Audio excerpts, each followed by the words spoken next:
Today at 256-337-2625 or email annadamsrise@gmail.com.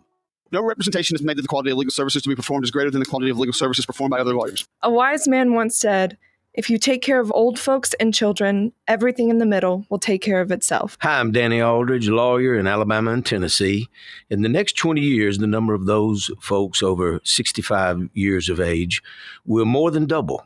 In our golden years, the most important goal is to be treated with dignity and have control over doing what makes you grateful with those you love. At the Aldridge Law Firm and the Legal Town Center, we're dedicated to help you with these goals, and we'll be there when life throws you those inevitable curveballs. Let us assist you with your legal needs, whatever they may be or become. You may reach us by phone at 256-534-3188 or online with Dan at danaldridgelaw.com. Just remember, we're here to help.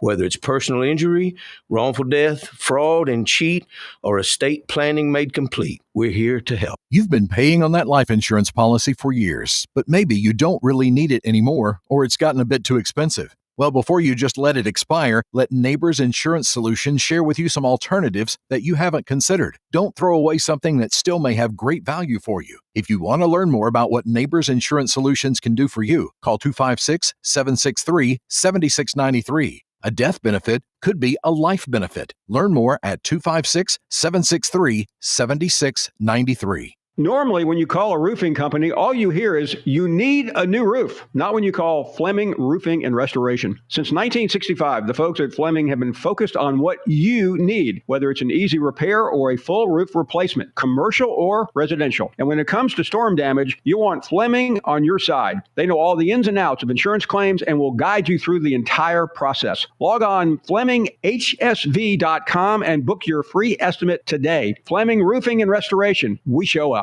Tom Luganbill here for my friends at Woody Anderson Ford. Bobby White and his team take great pride in their service department, and you can see it the moment you walk into those beautiful new service lanes. And just like a championship team, they all work together to make sure your experience is second to none, whether you drive a Ford or not. Also, check out the gold certified pre-owned inventory at Woody Anderson Ford for great deals every day. Stop by and see them at Jordan and Sparkman or at Woody Anderson of Madison on Hughes Road, or visit WoodyAndersonFord.com.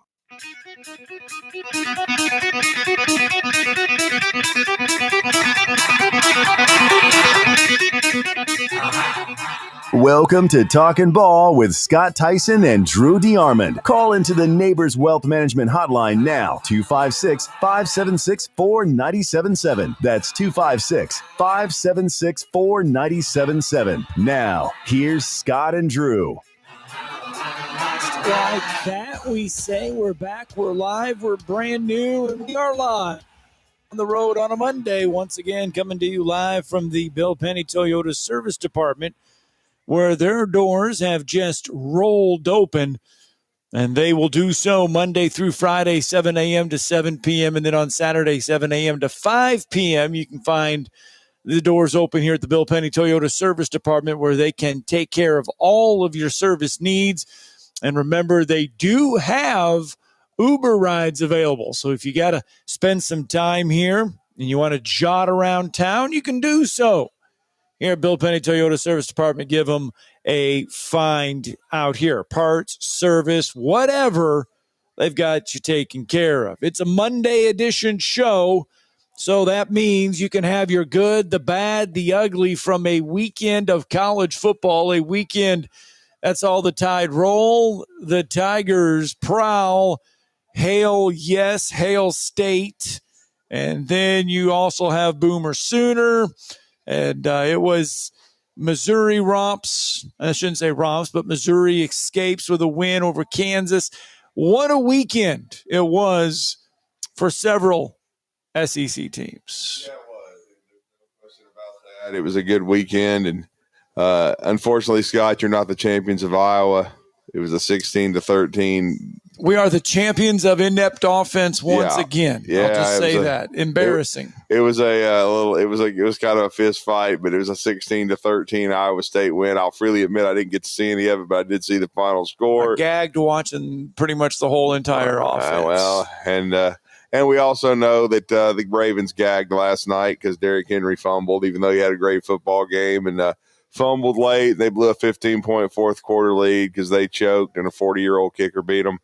But again, who was signed on Tuesday or Wednesday, by the way, or flew in? Yeah, he took some red eye on Thursday. But yeah, so the Ravens lose to the Bills. The Bills win 41-40. Interesting tidbit: it's the first 41-40 game ever in the history of the NFL. But Josh Allen's a stud. I think everybody understands that. He's outstanding, and so big win for Buffalo, and so to get the NFL season off to a great start. But again, and the other thing that's real in the NFL is the Jets curse is real. Okay, it is absolutely real. Aaron Rodgers gets out of a Jets uniform. He throws 4 touchdowns for the Steelers. He looks like Aaron Rodgers. When he's with the Jets, he's tearing his Achilles. And when he comes back, of course, they don't win anything because they're the worst organization in the National Football League, along with the Dolphins, and they happen to be in the same division. Yes. But anyway. Yeah, but as far as our good and bad and the ugly for college football, the good, you made a good – I mean, that's you can't – look, as much as we ripped Alabama for their inept performance of the opening weekend, I guess the opening full week, the first full weekend. The first full weekend. It was terrible, but it was an A performance against Louisiana Monroe, against a bad football team, I believe anyway. But, they beat them 73-0. So if you're going to perform and bounce back from a subpar, just outing against Florida State, you got to give them credit for in all 3 phases, offense, defense, special teams, for playing to that level. And we were able to cover that for 97.7 the zone. So it was a heck of a win for Bama. Really solid win for Auburn. I mean, talking about domination, Auburn, just Ball State, didn't even come close to having 100 yards of offense. And Jeremiah Cobb, a guy I really like, 121 yards, couple touchdowns, another really solid performance by Jackson Arnold. So a really good team win for Auburn. And then you talked about it, Mississippi State. That's a gargantuan win for them. I watched that ball game. I watched most of that ball game, and it was every bit as entertaining as the score would have indicated. The Cowbells, because Mississippi State played so good and Arizona State played so bad in the first half, the Cowbells 17-0 win lead 17-3 there, and they led 17-0 at one point. Yes, and the Cowbells, the fans, they were allowed. I mean, they stayed in the game. I mean, it kept them in the game. It kept the excitement going, and then the fourth quarter, the goal line stand there at the end to hold them to a field goal. That hold them to a field goal was ginormous. And then one play, all it took is one play. I don't know how the hell you single a guy up with no help from the safety, and you're basically playing man coverage. That's the first time they had played man coverage towards the end. They had played a lot of soft good defense for Mississippi State, but you don't do that when one play beats you, you idiots. It's called fire you. That's the way it is. If Alabama does that again, you fire people. Yeah. You can't be that stupid. But anyway, good for State, though. They needed it badly. Huge. They beat the what? The best team from the what, supposedly, can't beat Mississippi State on the road. And we feel good because Jake Crane picked them. I picked them. We all picked State to win it. They almost beat them last year. But I got to say this, too. This is part of the good. Probably the greatest half of football in Vanderbilt history. They're down 20-10 on the road to Virginia Tech. I'm thinking, here we go. Diego's not going to be able to back it up, and they go on a 34-0 run and destroy Virginia Tech and assure that Brent Pry is fired. He will not probably be back for Virginia Tech. And how much money are they going to offer Shane Beamer to come home? That's the first South thing Carolina, that went to my mind. Yes. Are they going to have a good year and pony up? Because I will say part of the bad, even though it ended up being a win, was you're almost to halftime and it's 3-0 South Carolina State over South Carolina. I turned to somebody in the press box. I said they're being shoeled. I mean, because I've seen this before with the bad offense. Yes. And so, but luckily South Carolina woke up. And then, of course, the bad, it's not part of SEC, but Michigan falling on their face. Bryce Underwood, the $1 million baby, trying to turn around and fight his teammates, because I'm sure they're really thrilled with how much money he's making. And he's, made 2 plays in his life, most of them in high school. And it's already the second game. He's already trying to fight people. You know what I'm saying? Yeah, he was going after Justice Haynes, the running back. There on the sidelines. I mean, it's gone viral. I mean, you can see it on there. But, I mean, yeah, there was an altercation there on the sidelines. And again, Alabama had some trouble with Haynes, too. But Haynes is probably not the greatest teammate ever. Even though I've interviewed him, he's a very well-spoken kid. But I'm just saying, when you pay a freshman this kind of money and just basically I'm sure he earned the starting job, but, I mean, it just doesn't look good optically when he's already going after his teammates. But good win for Oklahoma. That's got to be part of the good as well. I know what the ugly is. Well, we're going to talk about that in a second. But I know what it is. But, Oklahoma getting a win and being able to, hold serve for the Southeastern Conference, that's another part of the good. And then, of course, the ugly is once again – Billy Napier is on the hot seat because the Gators choked. And then to top it all off, on the final drive, a kid spits on somebody to get a 15-yard penalty.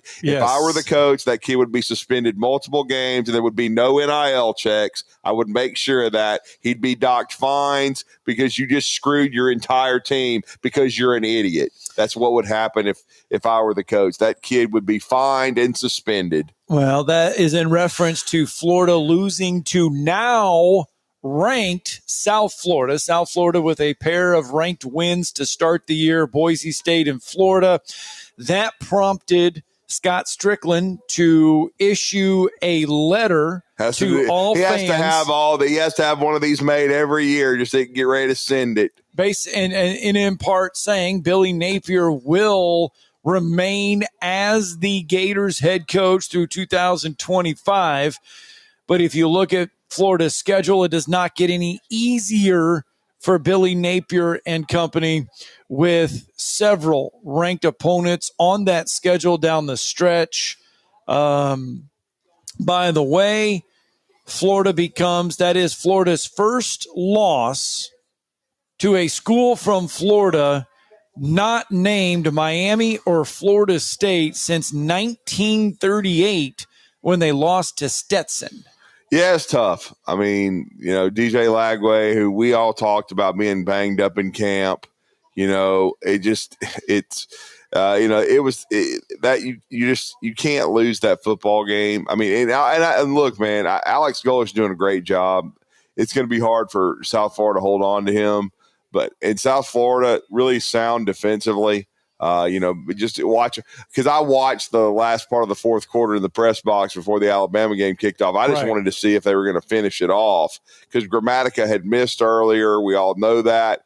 And then, Florida gives them the ball back and then allows them to, I believe they drove almost 90 yards because they did decide just to, they were conservative and they were going to, it was basically point as far as a field goal goes to win it 18-16, but just bad. I mean, you've got to be able to close out that football game, especially when Grammatica had missed with 2 and change. You got to be able to run the clock out and get some first downs and escape.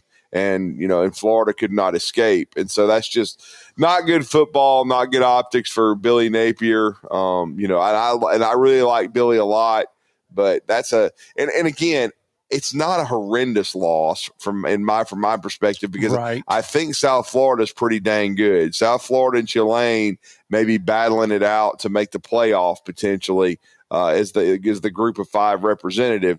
But you're in the swamp. You've got to find a way to win that game. You would have thought Lagway would have been better. He was 22 of 33. He was okay. He wasn't great. And so I think that, and then after a strong start, Jaden Ball, I don't think he got enough touches. I don't think they ran the football well enough. And then that offensive line that I wasn't as high on, because I've seen them struggle the last couple years.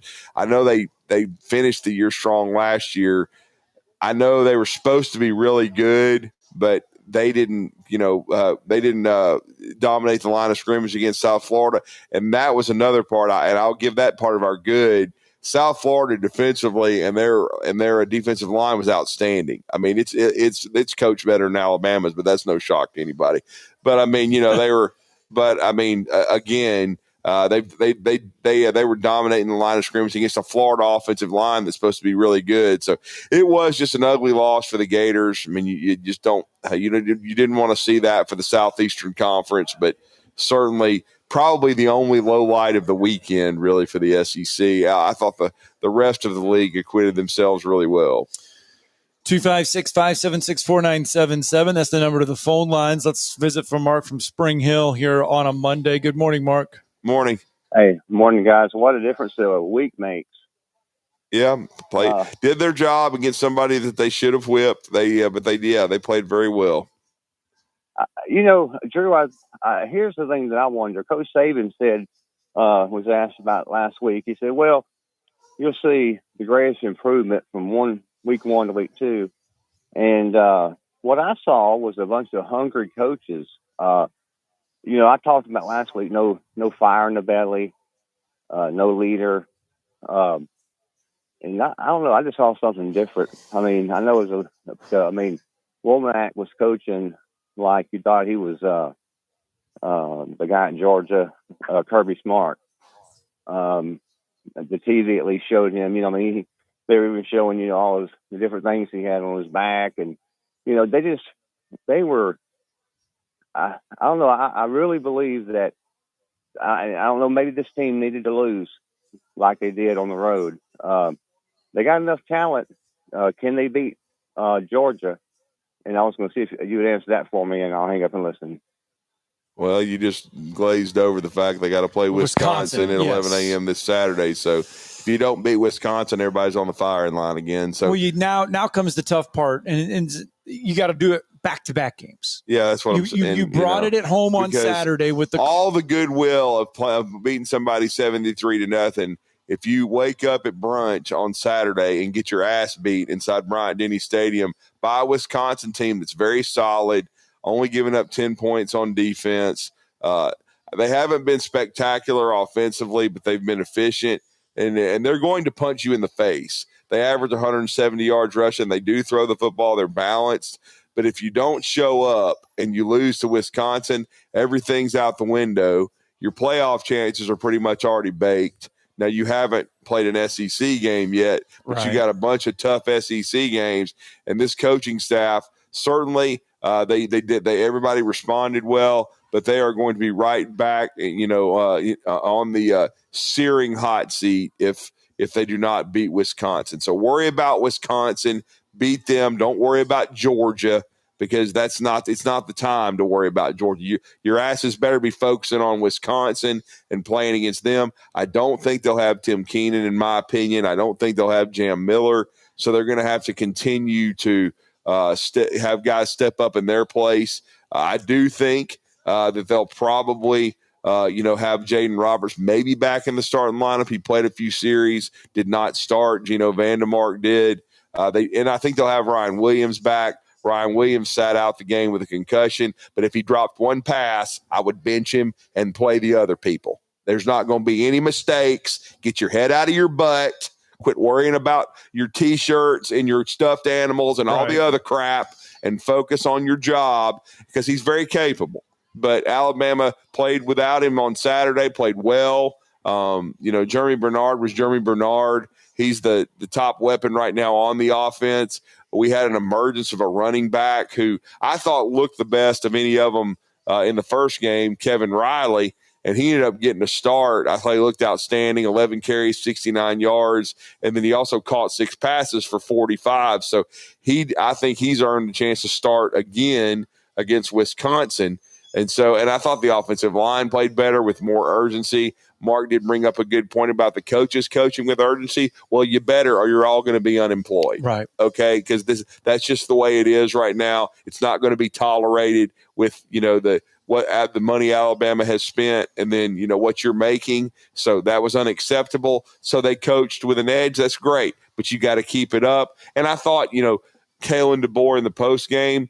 Not a lot of smiling, just some matter-of-fact stuff. I think he understands what you just said. You've got to stack it. You've got to, and they performed well at home, and you got to keep that up. But you have to respect Wisconsin. Luke Fickell's a heck of a coach, and they're going to be angry because they got embarrassed at home last year. So you better be ready to roll on Saturday at 11 a.m. And then you get a bye, try to get healthy, and get ready for a Georgia team. And Georgia, weather delay, wasn't real impressive against Austin Peay 28-6, but it was Austin Peay. So Right. you know they were a little flat, but they still got the job done. And now they've got to travel to Knoxville to play Tennessee, and it's the earliest they've played in decades. And, Chris Lowe, now of On 3 Sports, he pointed out that as a player, Kirby Smart never beat Tennessee because that was the salad days of Tennessee cheating their ass off and winning a bunch of football games. And then, and Fulmer had his run. And then, but as a coach, Kirby Smart is undefeated against Tennessee. Right. So this is an opportunity for the Vols, though. Vols are about a 7-point underdog, but they've played well. Now they've played two opponents they should have beaten because Syracuse is just they're decent. They're not anything special. And then East Tennessee State, give me a break. They're probably worse than Louisiana Monroe. Yes. So they won that game impressively, scored 70 plus themselves. So they should have won those two games, but now they get a chance to beat Georgia. And they haven't done that since the days of the champion of life, Butch Jones, when they won basically on a Hail Mary to Jennings to win the game on the last play. So we will see, but it's going to be an opportunity for Tennessee to prove how good they are. And then Georgia, I still think Georgia's a really good football team, and I think you'll see a better performance than you saw against Austin Peay when they were flat. All right, let's get our first break into the morning. When we come back, go back out to the phone lines. Talking Ball, 97.7 ESPN, The Zone, your good, the bad, the ugly from a weekend of college football next.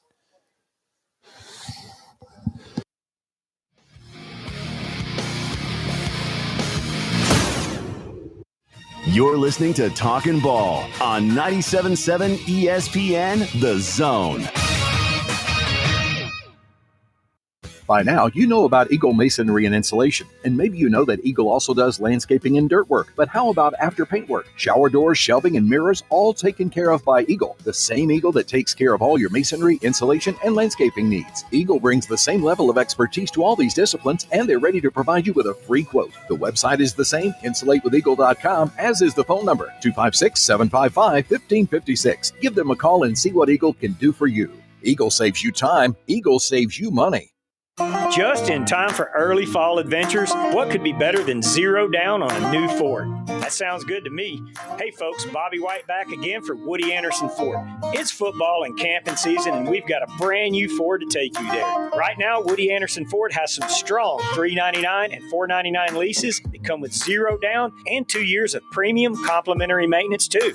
Choose a 2025 STX Crew Cab with a 2.7-liter EcoBoost for just $499 a month. Or choose its electric brother, the F-150 Lightning, just $399 a month. Woody Anderson Ford also has 25 Broncos, Explorers for $499 a month, and Bronco Sport and Escape for only $399 a month. And remember, these leases are zero down, and they come with 2 years of complimentary maintenance. 36-month leases with zero down, first payment due at signing, zero security deposit, just tax, tag, and title fees, and your good credit. These offers end 9/30/25. Now's the time for a Woody Anderson Ford. I'm Bobby White, and we hope to see you soon. In the market for a new or used car? Look no further than Hyundai of Decatur. With a large inventory of new, used, and certified pre-owned Hyundai models, Greenway Hyundai of Decatur is here to service all of your Hyundai needs. Come visit our exceptional service department as well. With state-of-the-art facilities and a caring team of automotive professionals waiting to service your vehicle, make Hyundai of Decatur your #1 choice for all your automotive needs. Give them a call today at 256-274-0279 or visit them online at greenwayhyundaiofdecatur.com. At Stella at 5 Points, living isn't just about having an apartment, it's about living artfully. Imagine waking up with the upscale feel of Atlanta or Nashville right here in the heart of Huntsville. Modern, stylish apartments, open layouts, stainless steel appliances, and resort-inspired amenities. Nestled in vibrant 5 Points, you'll enjoy walkability, parks, dining, and quick access to downtown without the chaos. Stella at 5 Points. Live artfully. Live Stella. No representation is made that the quality of legal services to be performed is greater than the quality of legal services performed by other lawyers. Hi, I'm Danny Aldridge, lawyer in Alabama and Tennessee. At the Aldridge Law Firm in the Legal Town Center, we'll be there when life throws you those inevitable curveballs. Let us assist you with your legal needs, whatever they may be or become. You may reach us by phone at 256-534-3188. Just remember, we're here to help, whether it's personal injury, wrongful death, fraud and cheat, or estate planning made complete. We're here to help. This is your home for Sparkman football. Hand off to Lawson up the middle. He's crossing the 30. He's crossing the 20. And in 3 steps, he will cross the goal line, as that is a touchdown for your Senators. The Senator Zone, only on 97.7 ESPN.com and the 97.7 ESPN The Zone app. All right, welcome back. Talking Ball, 97.7 ESPN The Zone. Scott Tyson, Drew DeArmond. Let's waste no time. Let's get back out to the phone lines as they are filling up. Pat from Tuscaloosa is with us real fast. Good morning, Pat. Morning, Pat. Good morning, guys. Guys, I want to talk about the good, the bad, and the ugly. The good was Ty being able to go through progressions, not being hesitant to run the ball when he needed to run the ball. That was pretty much a perfect football game by Ty. But I want to talk about that was the good. The bad was what happened to Cole Adams whenever that punter clotheslined him. I guess he thought he was playing for Paul Crane and against the guards is what I thought. Undoubtedly, y'all not agree? Yeah, I saw the tackle. It was right in front of me in the from my vantage point in the press box. It was quite a hit. I thought there might be some sort of flag, but there wasn't. And yet there was an horrendous, and this was part of the bad, right? Horrendous targeting call on Dre Kirkpatrick Jr. I don't understand targeting. I mean, I watched it 4 or 5 times, the replay. This is in the second half, Scott, in the fourth quarter. It was shoulder to shoulder, no helmet, nothing to that effect. And these idiot officials, and they're idiots because they don't know how to call targeting. Because if you look at it from crew to crew, it's called completely differently. But they called Dre Kirkpatrick Jr. for targeting, and he will be he will be he won't be there. He'll be out for the first half of the game against Wisconsin. And what Pat's saying is, if that was targeted, and it wasn't targeting against Ryan Williams when he was knocked out with a concussion, because that play looked more like targeting to me than what Dre Kirkpatrick did. So there you go. There you go. All right, now let's talk about the ugly. The pathetic, absolutely pathetic Alabama fans. And I don't want anybody to say, well, have a game that plays up to, get a competitor that plays up and we'll stay to watch the ball game. The people that left at halftime, people left in the third quarter, they missed an absolute show. There's absolutely nothing. There's a reason we took A.K. Deer over Alvin Henderson. I saw it. I didn't believe it. I didn't believe he was that good, but I saw it. Yes, that play was blocked to perfection, but there ain't nothing runs like a deer. Wow. Yeah. I mean, he's got some explosiveness, no doubt. Yeah. And, but the Alabama fan base that got up and walked out, pathetic. So all I can say is that this bunch, I hope they got stuck in traffic and were sitting in traffic instead of being able to get to wherever beer they wanted to go get to. I mean, it just burns me up to see fans walk out like that. Those kids that worked their butt off, they got to play in the fourth quarter, and a lot of them did. And they deserve people to watch them the same as what the people that played in the beginning of the game. It's just pathetic, guys. I can't say enough bad things about it. That's the true ugly Alabama fans. What do y'all think? Pat, thanks for the phone call, too. Appreciate the phone call. It was not a great crowd. I mean, but this was from the start of the game. There wasn't a ton of energy in the stadium. There's a lot of people frustrated by the Florida State loss. There was pockets of empty seats. Probably the most I've seen for a home opener in a while. And, of course, the opponent had something to do with it, too, and their performance from the week before. It's the NIL era. Deal with it. Next call. Let's go to Strawberry on the phone lines. Good morning, Strawberry. What's up, Strawberry? What's up, guys? Yep. Tennessee, Georgia coming up. I heard you talking about it a little. I think Kirby got lost the first year he was there, and that's it. He's beat us every year since then. I think old Butch Jones got lucky one time down there. I'm wondering, I was trying to remember if that was 15 or 16. It was Juwan Jennings, because 15 was Kirby's last year at Alabama. 16 was his first year, so you may be correct. Yeah. I think he's been there 9, so I think he's 8-1. So because I remember that game where Jennings just snatched it up out of the air in the back of the end zone. I did not remember if it was Kirby's first year or if it was the last year of Richt. Yeah, no, that was the only time we beat them, which, I mean, took a miracle. And that was in Athens, if I remember correctly. It was in Athens. Yeah. But we'll see what happens. I like our chances, just a quarterback going into a environment he hasn't necessarily played in yet.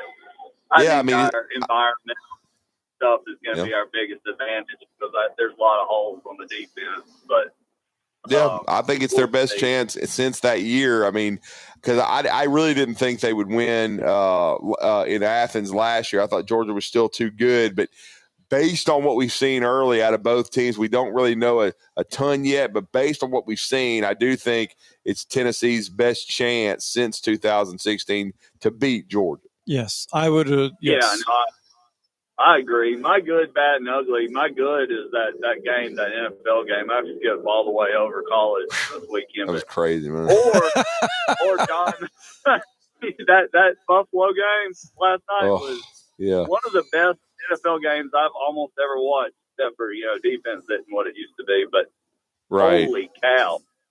And I hated it for your boy King Henry there. Like one of his best games ever, and he has to lose it from a fumble. Yeah, you can't fumble though, man. That for him. That's true.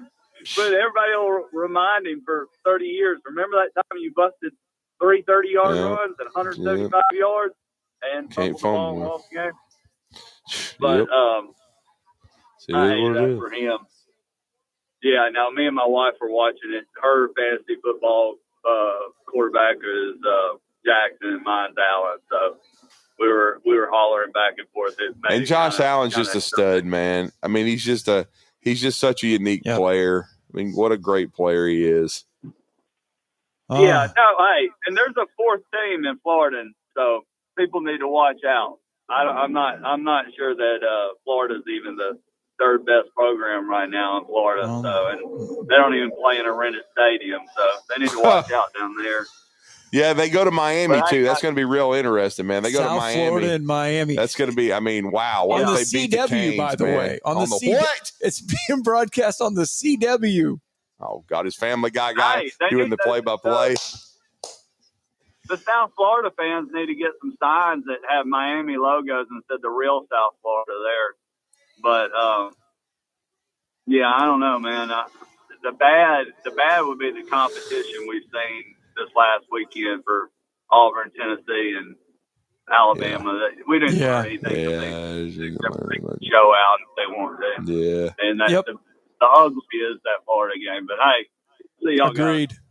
Thanks. All right, man. Thank you, Strawberry. Yep, totally agree. I mean, I agree with that. I mean, the ugly. I mean, that Florida, you can't lose that ball game. You can't.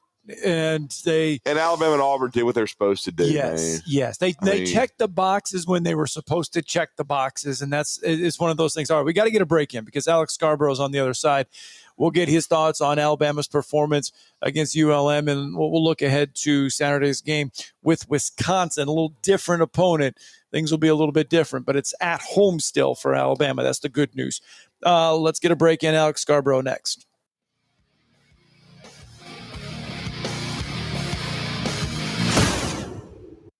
You're listening to Talkin' Ball on 97.7 ESPN, The Zone.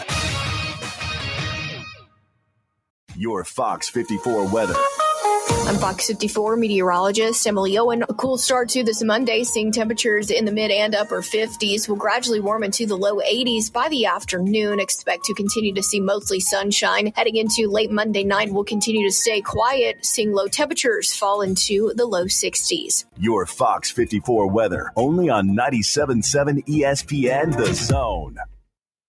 Calling all UAH Charger students and parents. Welcome to Nexus, the first student apartment community built especially for you. Nexus is brand new, located next to the UAH Fitness Center. Enjoy your own bedroom, bathroom, fully furnished units, kitchen, washer, dryer, study room, and game lounges. And best of all, an easy walk to campus and classes. Call today to enjoy the complete college experience. Move in before fall classes start. 256-683-3939. And go Chargers. There's a lot of talk these days about who's the biggest. I'm attorney Gary Lackey. Bigger doesn't equal better. I'm attorney Jennifer Lackey. We know we're not the biggest. We don't want to be. I'm attorney Justin Lackey. We're big enough to handle your case and get you the help you need, but small enough to welcome you, where you're never just a number. You're part of our family.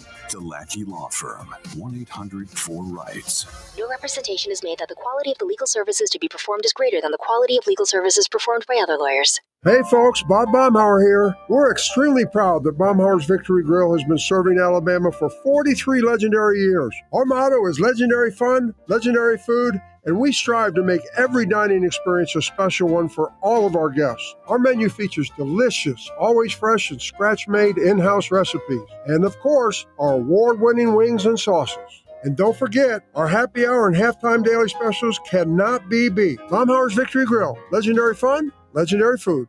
Are you tired of chasing a roofing contractor to show up on time or even show up at all? I'm Sam Fleming with Fleming Roofing and Restoration. Our motto at Fleming Roofing is we show up. Our goal at Fleming Roofing is to provide the reliable customer service that you deserve.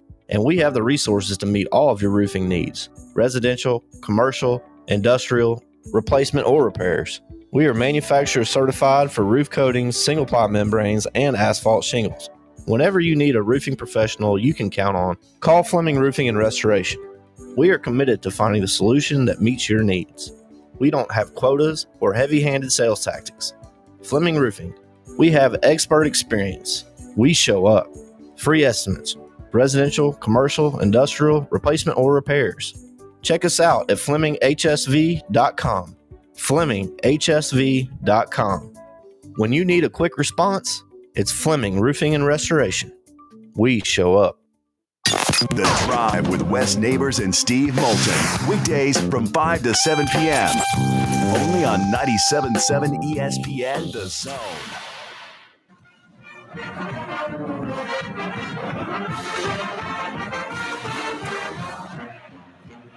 Welcome back, Talking Ball, 97.7 ESPN The Zone. Scott Tyson, Drew DeArmond. Those 73 points Alabama scored in that win on Saturday, the largest margin of victory in a shutout in program history. Got to go all the way back to a 66-0 win against Cal on September 15th, 1973.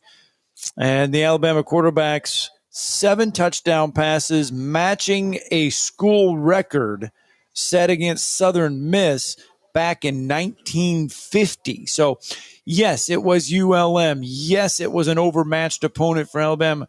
But if you go out and you underwhelm and you underperform, you're all fired. Yes. And if you go out and do exactly what you're supposed to do, then it looks okay. And that's what Alabama did. They went out and did exactly what they had to do in the fashion that they had to do it. What we said all week last week was if there was another disaster, this would probably mean the end. But we all said this. I can't see that happening. Right. You got to believe they're going to respond and they're going to take care of an overmatched opponent, which is exactly what they did. 73-0. But now you have to be able to stack it. You've got to be able to perform against a Power 4 opponent that's going to punch back. And we're going to talk about all that and more with Bama 247's Alex Scarborough. It was great to see him in the press box. No one I respect more as far as his acumen and knowing the temperature of the program. And we're going to talk about what we saw on Saturday night. Alex, welcome back to the show. Good morning. How are you? Good morning. I'm doing well. How are you fellas? We're doing well. And, you and I, we were talking before the game. It was a big one for Alabama to see how they would respond to just you wrote, on August 31st that there's a lot of maybes, but just not enough improvement, the same issues. But at least we saw Alabama perform at a high level on Saturday, again, against an overmatched opponent. But what were your overall takeaways from what you saw on Saturday? The team that was timid, the team that was hesitant was no longer either one of those things. That was my biggest takeaway. It wasn't, I wrote in my story after the game, the score didn't matter. Honestly, the way who scored almost didn't matter to me. It was, first touchdown, Jeremy Bernard's a nifty play.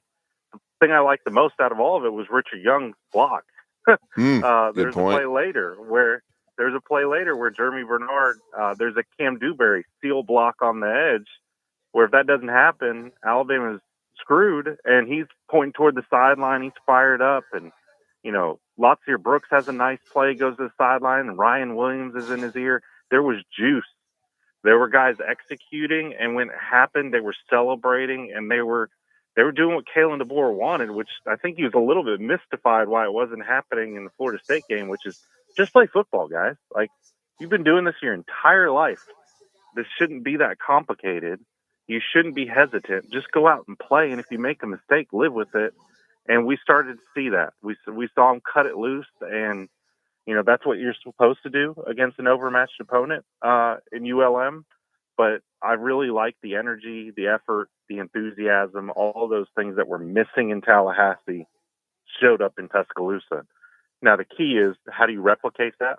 Not just this week, not just next week during the bye week, not just against Georgia. It's all season long, because that was really the big hiccup a year ago. It was a roller coaster season, up and down, up and down. Well, they got to steady that out. So this is a good first step, but it was only a first step. Yeah, and I don't care if it's an overmatched opponent or whoever it is, to complete 17 straight passes is still a pretty good feat. And that's what Ty Simpson did to start this game. 17 consecutive passes completed. That's impressive on its own. Yeah, and I love the way it looked. It wasn't just, the accuracy of it, because anybody can stand still and be accurate. It was that he just looked confident throwing the football. He didn't look like he was thinking too much. I think one of the last pass in the game was really illustrated that he felt a little pressure coming to his left. He rolled out to his right. It looked like he was about to take off, but he kept his eyes upfield, and all of a sudden there he sees number 1, Isaiah Horton, on the sideline. It's split second, rears back, throws a strike to his chest. No hesitancy. And that was what I saw in Florida State. I saw just a guy who wasn't bad, but was a split second late on everything because he was thinking too much. And that was not the case against ULM. I was very encouraged by his play, because when he wanted to run the football, he just ran. He didn't think about it. He more often than not wanted to stay in the pocket and find a guy and be really decisive with the football. That's the kind of thing you can carry over week to week. That's the kind of growth you really want to see from a quarterback coming out of his first start, which you sort of should expect some issues with that. Second start was a lot of good improvement. Wisconsin's going to throw some different stuff at him, I'm sure of that. But it was good to see Ty cut it loose, because that's really if he's going to have any success at all, that's building block A. Because if he makes a mistake, you can live with that. But you want him making a mistake knowing, it's kind of like, if you're going to make a mistake, do it 100, if you're going to run through a wall at 100 miles an hour. That's what you want Ty Simpson to do, because when he does that, he's got that playmaking ability, and that's what really showed up on Saturday. Well, and Alex, I'll say this too. My MVP, and Ty played great, but I was really impressed with Kevin Riley. I think a lot of people thought he performed really well against Florida State in his limited opportunities, but I'm not sure anyone thought he was going to start this game. He did, and he hit the hole really, really quickly. He also caught 6 passes for 45 yards. Mm-hmm. I think he earned the start against Wisconsin, but your thoughts on Kevin Riley in the running game? What you said is 100% right. He looked really good, and he's what Kalen DeBoer has been looking for from the running back position probably since the minute he stepped on campus. But especially this year was, who's the guy who can make explosive plays? Who's the guy who's got some pop to him? The guy who can swing momentum and not just pick up 3 yards, but turn a 5-yard gain into 10 and 15 yards. And there aren't a lot of guys on this roster that are built to do that. You know, Richard Young's defense, he's more of a between the tackles guy than anything else. Daniel Hill, same thing. Kevin Riley is different. He's a guy who, if there's a hole, he can get up to 100 miles an hour and he can go. And that's what we saw against ULM, was a guy who's got some pop and got some explosiveness. And, it helps, too, that you can catch the football. I think that's a really important point. That's one of the reasons this staff a season ago relied on Jam Miller so much, was because he was good in that facet of the game, good in pass protection, all those other things. So I think Kevin Riley, I want to see how he looks against better competition. I know Wisconsin is not a very good football team right now, but it's in the trenches when you start to see what a Power 4 team looks like versus an FBS. So how does he do there? The offensive line is still a little bit of a question mark to me, if I'm being honest. They were okay against ULM, but they didn't dominate the way I necessarily expected them to. So getting Kevin Riley back, maybe getting Jam Miller back, maybe Kevin Riley can be the Robin to his Batman, the change-up. That Jam is more of a physical runner. Maybe Kevin, he gives you a little bit of that, but maybe he can be the guy who gives them a little bit of the home run hitting ability at running back that they've been missing. Defensively, Alabama did a good job of putting ULM behind the sticks. 12 tackles for a loss, 3 turnovers. Did a good job of making a lot of great plays. Now, though, that effort that we saw on Saturday, Drew and I talked about even at the top of the show, now you got to stack that together. You got to come out 11 a.m. It's a tough 11 a.m. game against Wisconsin. You've got to have that effort in back-to-back weeks.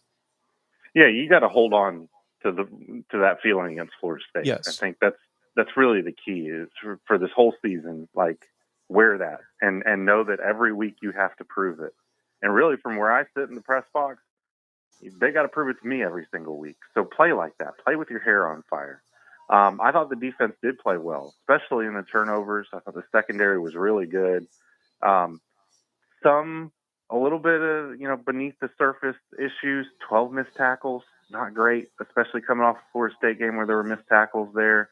No sacks. I know ULM is not, want to get the ball out quickly. You got to finish at the quarterback. It's just a thing that happened last year that continues to happen. But they did do well in terms of creating pressure on the quarterback, much better. I thought James Smith had a really good game getting into the backfield, a couple tackles for loss. There were bright spots, the Justin Jefferson interception. But you talk about the juice, the energy, the effort. They stacked how many 3 and outs to start that game. And then Justin Jefferson gets that pick, and it's like the whole sideline came onto the field to celebrate that. And it's like, I know that's a small thing. I know it's ULM, but you got to celebrate and you got to have fun. And, this is a game of football that if you don't, more than any team sport, I think, if you don't play with emotion, you are going to get exposed. So, and that's what happened against Florida State. And they showed emotion. They showed, I think they're like that scene in every soap opera where the guy's in the hospital and in a coma, and then all of a sudden you hear the beep from the EKG. Oh, he's alive. That's what we got from Alabama. Oh, they're alive, especially that defense.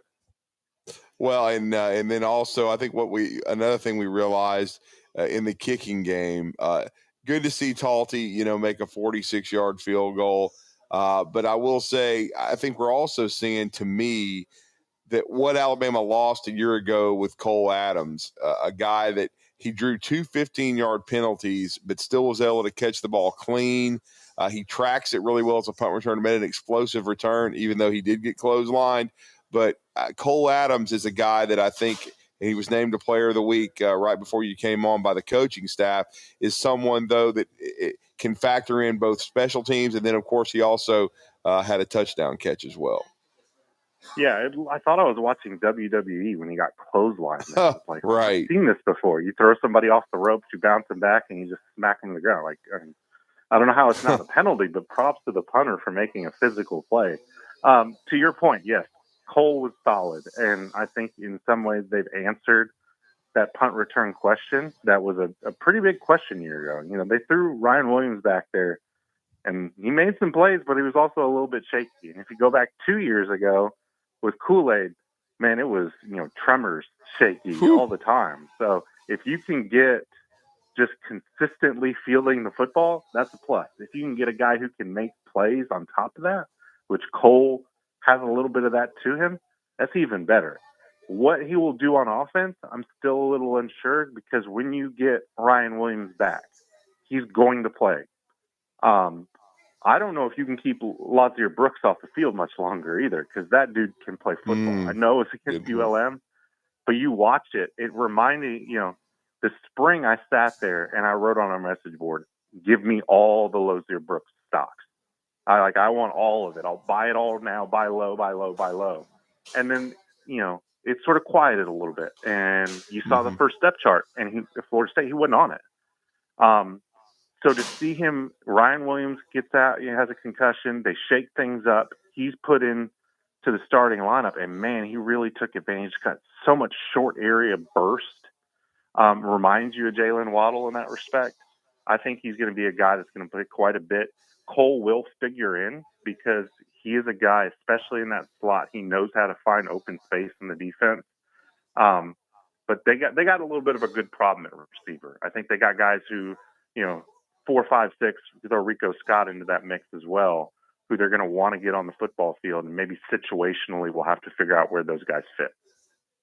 Thoughts on Saturday's game? Alabama comes in a 20.5-point favorite right now. I'm a little surprised at that spread. Yeah, over Wisconsin. 11 a.m. kick. Yeah, you better hope there's no rat poison involved in this. Like, if this team is feeling overconfident by 73-0, or overconfident by a 3-touchdown favorite, they really need to look in the mirror and figure out what they got going on. Because again, that's why I think you hold on to Florida State. You don't flush it. The 24-hour rule, to me, doesn't apply to that game. That's the one you print and put in a frame and you put right above your bed, and you say you look at it every night before you go to bed, and you go to bed pissed off, because that's what everybody nationally is thinking of you. So, forget the point spread. And, I'm going to say the same thing I said against ULM. Forget scoring. Forget the final score. Alabama just needs to play with heart. They need to play with effort. And if you do that, this team is talented enough to win on Saturday and win big. Talented enough to go on the road to places like Athens and play competitive football. So just do that. Just stack days, baby steps, one foot in front of the other. Don't go backwards. Not after what we saw on Saturday, because that was a really good first step forward. But you got to keep stacking those days. And Wisconsin, again, not a very good football team, but they're still a Power 4 opponent. They're still going to be big in the trenches. You still got to win at the point of attack. You want to see both the offensive and defensive lines continue to improve, especially on offense. I think they're so much better than they've been playing. That, to me, is going to be the key watching on Saturday, more than just, can they just continue to sustain that effort? And that's the thing Caleb Moore's talked about. Not just game to game, not just, series to series, every single play. You got to do it every play. And if they can do that, Alabama's going to be in a really good spot. And now I know you're going to hear from the coaches later today, but in your gut, what does your gut tell you with the injury report? Tim Keenan, Jam Miller, Jaden Roberts to me looked like he played a few series. He could be back in the starting lineup against Wisconsin.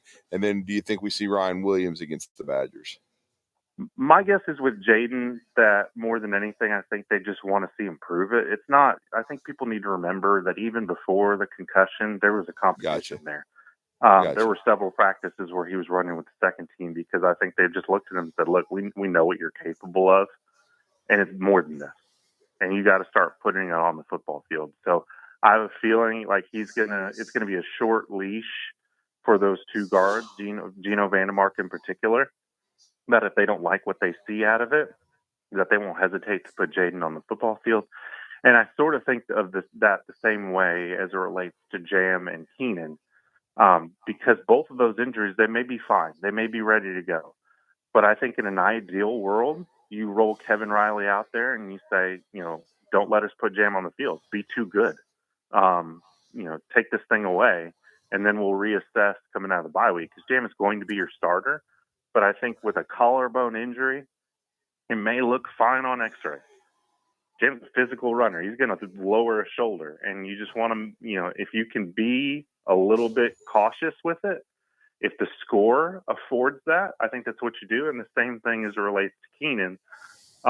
It's a little bit different because the nature of that tightrope surgery, it really does solidify the ankle in a big way. So I don't know what risk there is necessarily of bringing him back if the doctors clear him. But I think if you can, you're going to roll the defensive line you saw out there against ULM and try to limit or have them on a pitch count or whatever you want to say. And just, if the score gets tight and you need to, you roll those guys out there and you say, we're just going to continue to play until you tell us to take you out. But ideally, you try to get to the bye week with as much limited exposure on Jam and Keenan as you can and just give them that extra time. But, the performance on Saturday has to cooperate. Well, it's going to be good stuff, Alex, as always, man. Let everybody know how to follow you, and I'm sure y'all are going to have great coverage of this matchup coming up at 11 a.m. in Bryant-Denny Stadium against the Badgers. Yeah. Don't bother with social media, guys. Just go to Bama247.com. Everything's right there. It's not just my work. It's Mike Rodak. It's Brett Greenberg. We've got great message boards and come have conversation all day about Alabama sports. So just go to Bama247.com. I think we got a sale going on because we always got a sale going on. So take advantage of that and, come hang out ahead of what's going to be a really interesting return trip to Bryant-Denny Stadium on Saturday against Wisconsin. Yes, sir. Thank you, Alex. All right, my pleasure. All right, let's get that break in. Talking Ball wraps up hour one next.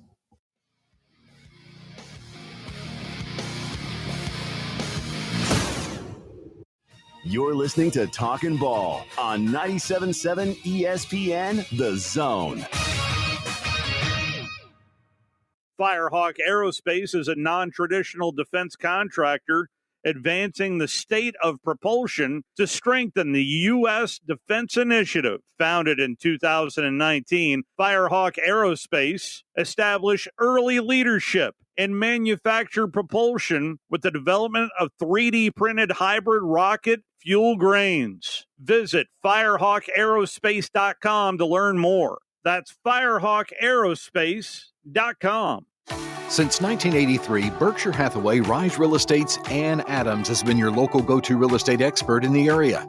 As a buyer, you can trust Ann's in-depth knowledge of the local housing market to narrow available properties down to those you'll be interested in, saving you time when shopping for a new home. When you're ready to sell, Ann's expert negotiation skills will ensure you get a fair price and hassle-free experience. Call Ann Adams today at 256-337-2625 or email annadamsrise@gmail.com. Tom Luganville here for my friends at Woody Anderson Ford. Bobby White and his team take great pride in their service department, and you can see it the moment you walk into those beautiful new service lanes. And just like a championship team, they all work together to make sure your experience is second to none, whether you drive a Ford or not. Also, check out the gold-certified pre-owned inventory at Woody Anderson Ford for great deals every day. Stop by and see them at Jordan and Sparkman or at Woody Anderson of Madison on Hughes Road, or visit WoodyAndersonFord.com. What does it mean to be a part of the Southeastern Conference? That you scheduled your wedding and even your child's birth around your school's game? Of course. But it means more than that. It means you're home to hundreds of Fulbright, Truman, Goldwater, and Rhodes Scholars. It means starting out as the birthplace of American public higher education, and now leading the way in unmanned spacecraft. This is the SEC. And here, it just means more. This segment of Talkin' Ball is brought to you by University Kia, the #1 volume Kia dealer in the state of Alabama. Located online at universitykia.com. Hour one just about done here inside Bill Penny Toyota Service Department. Monday through Friday, 7 a.m. to 7 p.m. And then on Saturday, 7 a.m. to 5 p.m., they can service your vehicle here at Bill Penny Toyota. Coming up to kick off hour number 2, Jason Caldwell will join the show as we delve into Auburn's performance against Ball State. Auburn gets that win there. They hold Ball State to 68 yards of total offense. That marked the first time Auburn has held an opponent to under 100 yards since holding Georgia Southern to 78 total yards back in 2017 and is the fewest yards allowed since holding Ole Miss to 9 yards in 1985.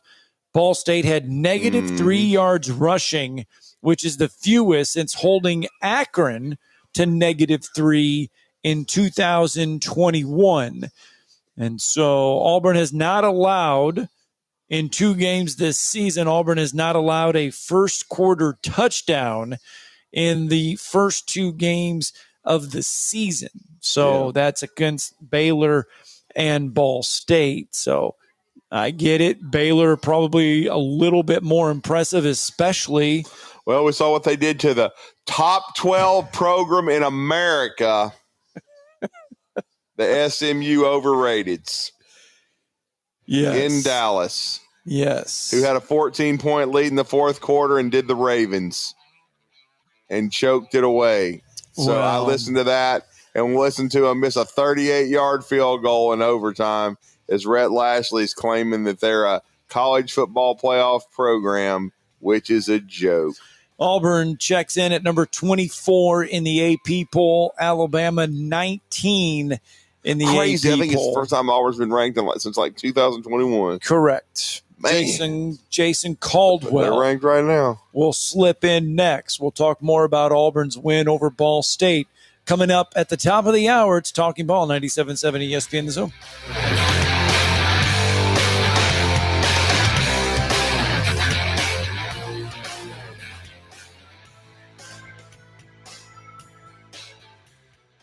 This is Brent Musburger's VSiN Action Update on 97.7 ESPN The Zone. Drivers who switch to Progressive have an annual savings of nearly $750. Progressive.com. Falcons dropped their opener 23-20 at home to the Tampa Bay Buccaneers yesterday. They're on the road on Sunday night this week at U.S. Bank Stadium. They open as a 4.5-point dog against the Minnesota Vikings, 45.5 the total. The Vikings tonight play on Monday Night Football at Soldier Field in Chicago, laying 1.5 points, 43.5 the total. College football Saturday, Alabama 20.5-point favorites at home with Wisconsin. Auburn laying 25.5 against South Alabama at Jordan Hare Stadium. Jacksonville State 3.5-point dogs at Georgia Southern.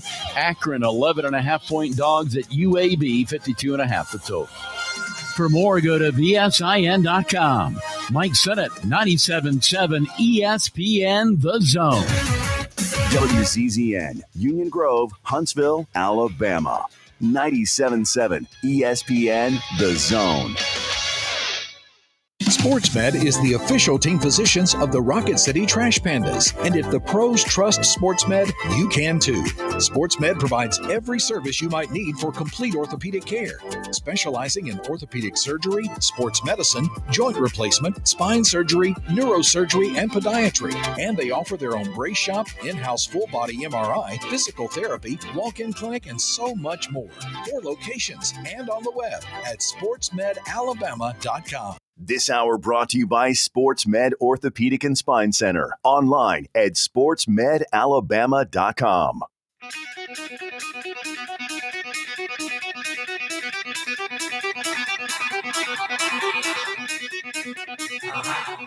Welcome to Talkin' Ball with Scott Tyson and Drew DeArmond. Call into the Neighbors Wealth Management Hotline now, 256-576-4977. That's 256-576-4977. Now, here's Scott and Drew. Hour 2 is upon us. SportsMed Orthopedic Surgery and Spine Center, dedicated to providing care that improves lives, helping us kick off hour number 2, 256-881-5151. If you want to experience that SportsMed difference, go ahead and give them a call today. It's SportsMed Orthopedic Surgery and Spine Center. Don't forget, they do have their Saturday sports clinic each and every Saturday now from 8 a.m. to 9 a.m. You can drop by 4715 Whitesburg Drive every Saturday. The Saturday SportsMed Sports Clinic. And we mentioned just kind of what a clinic both Alabama and Auburn put on Saturday. Auburn cracks the top 25 for the first time since 2021. They dismantled Ball State defensively. What an effort it was. 68 yards of total offense, -3 yards rushing. I mean, Auburn flew around the ball defensively Saturday. Well, when you start recalling 1985 and in the 80s for Auburn defensively, they were just absolutely some of the toughest football teams on the college landscape when it came to the front seven. So physical under Pat Dye, and those guys were very, very talented, churning out NFL players. But the first two games for Auburn have been very, very encouraging from a front standpoint. Certainly, they were concerned about but Sawyer Robertson and the production. But I think that Baylor passing attack's pretty dang good because they had 400 more yards against SMU, and Sawyer Robertson's a really good player. But Keldrick Falk in this front, Malik Blockton, they got a lot of good players up there that they're rotating. Kieron Crawford, he had a great game from the buck position this past Saturday. Auburn looking really good defensively, and they made some strides in the secondary. And we're going to talk about all that and more with our next guest, 27 years covering Auburn, one of my great friends in the business. He's with, of course, Inside the Auburn Tigers, which is now part of Auburn 247, auburnundercover.com, part of the 24/7 Sports Network. And, of course, we're talking about Jason Caldwell. Jason, welcome back to the show. Really great to catch up with you. Good morning, sir. Morning, guys. Morning, man. I appreciate the time. I know you got a busy schedule, but a really good Auburn win. Defensive just domination. When you start bringing up the 85 defense and the 9 yards against Ole Miss and stats of that nature, just a dominating performance for Auburn on Saturday defensively. Yeah, no, they took care of business, and you're right, lots of depth, and they attacked, and obviously Ball State's not it's not Baylor, it's not an SEC team, but I thought the depth showed up because you don't have a whole lot of drop off on this defense, so they were able to play a bunch of guys and still keep playing pretty well. Ball State kept their starters in the entire game, and still trying to go there at the end, and even against I think the last time I looked on defense, there were 8 true freshmen playing on that side of the ball at one time. So they played those young guys, got them on the field. So it was, really good defensive effort, on Saturday. And offensively, again, I thought it was another patient effort offensively. A couple of times tried to take some shots down the field, but they just kind of sat back and said, okay, if you're going to give us these throws, we'll keep taking them. And they did that pretty much all night. Yeah. Yeah, and you look at that defense, and Jason, we've talked a lot about it, that, yes, Ball State, Auburn, Ball State was just overmatched in this one, but you still have to come out. If you're Auburn, you still have to play with intensity. You still have to find a way to get it done. You still have to execute at a high level.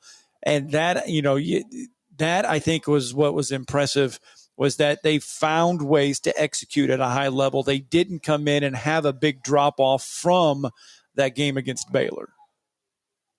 Yeah, no, I think you look, especially defensively, and they had probably had a little bit of a motivation going in because Baylor played really well, and like I said, I think we found out Saturday morning and I thought already that's a pretty darn good offensive team that Baylor has, and so they're gonna cause you some problems no matter what you do, and so would you be better maybe the second time you faced them? Probably, but facing them right out of the gate, it probably exposed some things for you and probably brought you back to earth a little bit because the defense had dominated all preseason, and then they come out and they're like, hey, what's going on? And so I think for them it was a chance to kind of regroup a little bit and go, okay, all right, here's some things you need to work on, some things you need to improve, and tackling was probably the biggest one of those coming out of Baylor. And then you look in Saturday, you don't care who you play.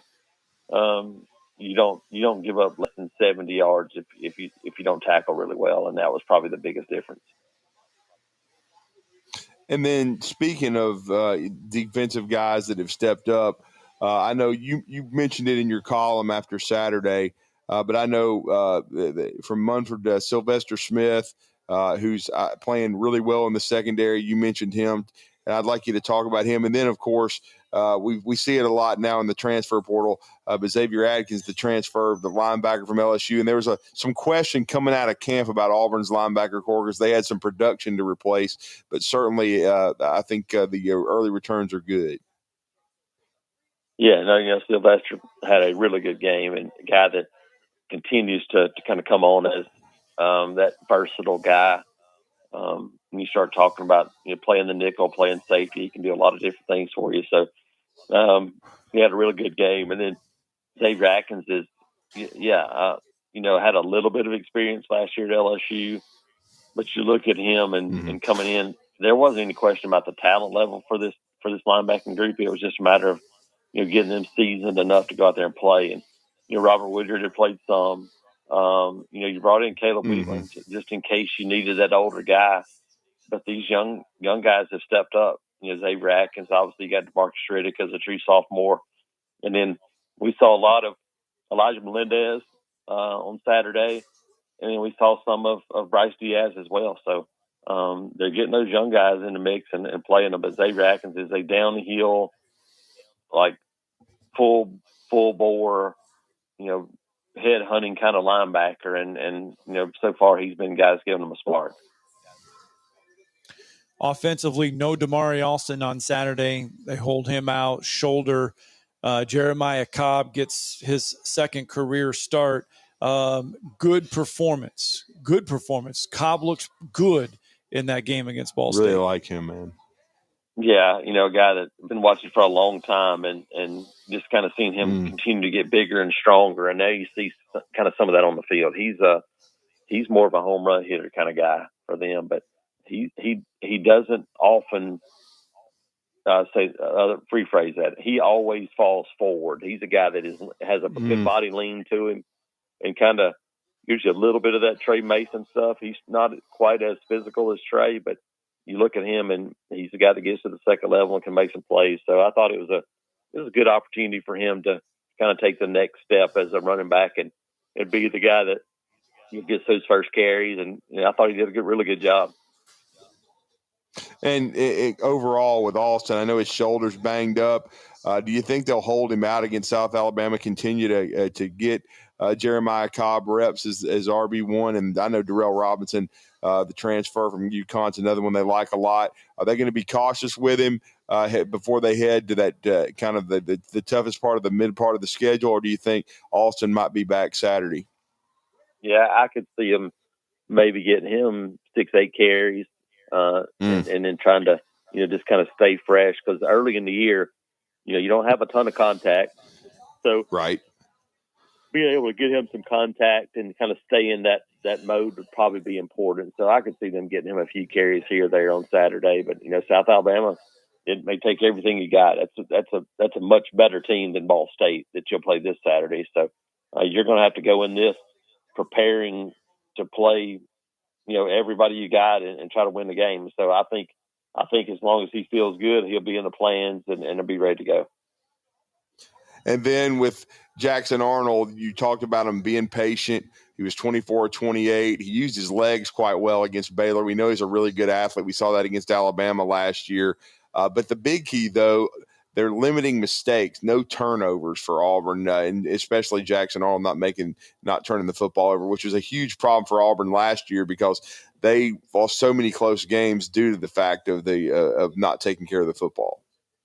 Yeah, that's it. I think you look and one of the biggest differences I talked about is I feel like this team can now play good football and win games and go compete instead of having to feel like they have to play great football. That's the difference. Yeah. When you're more talented, you don't have to force the issue as much. There'll be a time when you have to do that.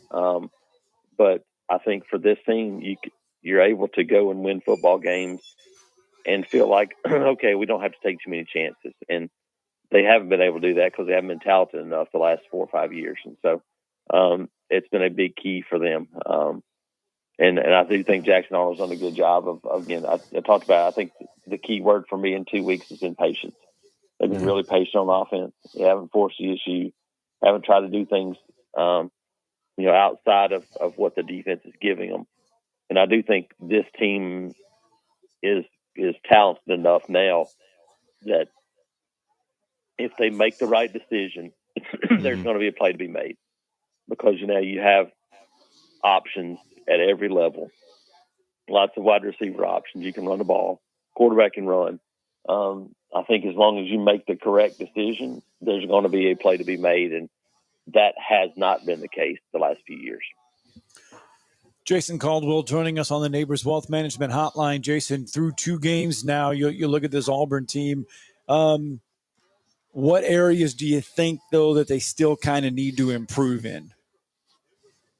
Yeah, I think like most teams, if you go, hey, drop back 3rd and 8 or longer, those obvious passing situations, they haven't done a great job at those.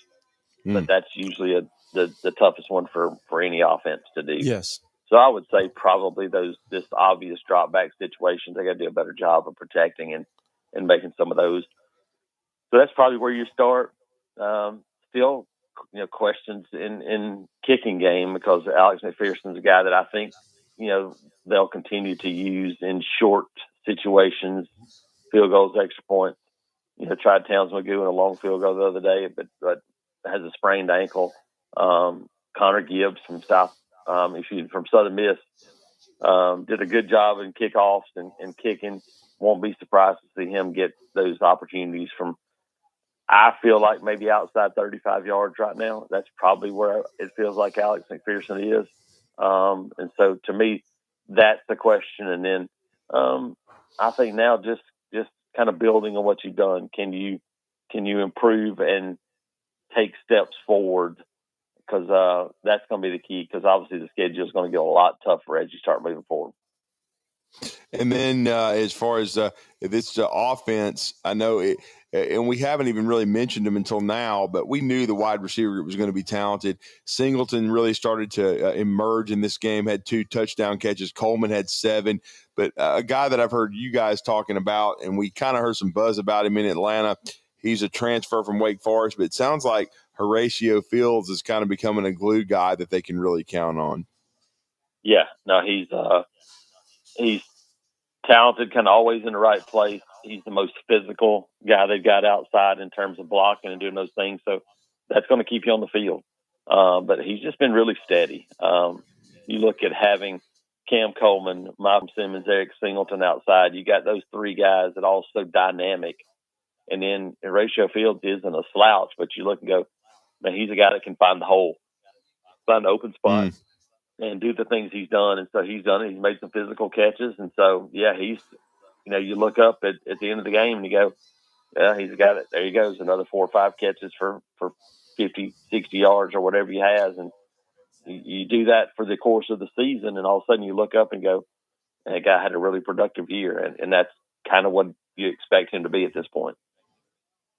And then my final question is, the offensive line was, I think everybody thought with the portal additions, Connor Lew's continued development, moving Dylan Wade inside, that this was going to be the best offensive line in a while for Auburn.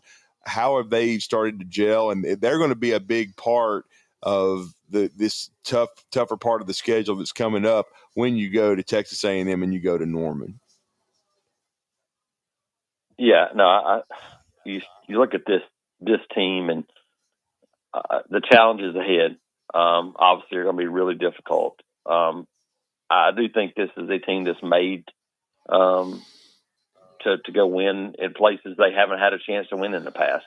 And we saw winning at Baylor was probably really important for them from a confidence standpoint. I think that's going to be a big key. Can you go out and go, hey, make plays, avoid mistakes? That's what they've been able to do a good job of so far. That'll be the recipe for success for them moving forward. Yeah, there's no question. Well, great stuff. We always enjoy the intel from Jason Caldwell, and a lot of recruiting buzz coming out of the weekend with the Wells brothers. Auburn trying to potentially flip both of those young men. I know there's still a lot of recruiting going on. Auburn's recruiting we knew would amp up, especially if they got off to the kind of start they have. But, Jason, just let everybody know how to follow you and what you guys have going on over there at Auburn 247. Yep, like I said, check us out at Auburn Undercover.com, part of the 24/7 network. Lots of recruiting coming out of the weekend as well. Christian Clemente doing a great job of updating that as Auburn looks to continue to build on this class and, kind of join forces with all the young guys on this team when you think about all the freshmen and sophomores on this roster. So that's part of the story now. But obviously, you're looking and got one more home game coming up Saturday. So we'll have a lot of previews leading up to Auburn, South Alabama this weekend. So come check us out. Thank you, sir. Thanks, Jason. Thanks, guys. Appreciate it. All right, let's get a break in. When we come back, straight back out to the phone lines. Be Rich. We'll get you right after the break. It's Talking Ball, 97.7 ESPN The Zone.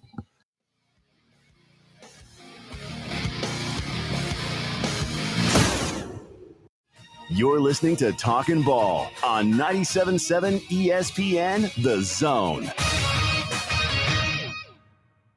Eagle Masonry and Installation. It's right there in the name. Eagle is your one-stop shop for block, stone, or brickwork, monument signs, and outdoor kitchens and fireplaces. Eagle also offers the finest craftsmanship and insulation, including fiberglass or spray foam insulation, and of course, insulation removal. Philip Love and his team have years of experience, bringing the region the best in masonry and insulation services. For more information and a quote, visit insulatewitheagle.com or call 256-755-1556. Eagle saves you time. Eagle saves you money. Hello, listeners. I want to tell you a little bit about Minuteman Press and what we have to offer our community. We specialize in paper printing and can help from designing your piece to the finished product. We print media guides for many of the athletic departments at high schools and universities around the area. We typically purchase sponsorships from these schools as well, to try and help them with their fundraising.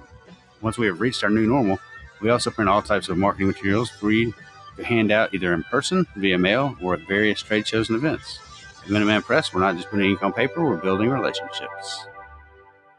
At Mr. Sparky, we're America's on-time electrician. Flickering lights and hot switches can be annoying, but they can also signal a major problem, or worse, an electrical emergency.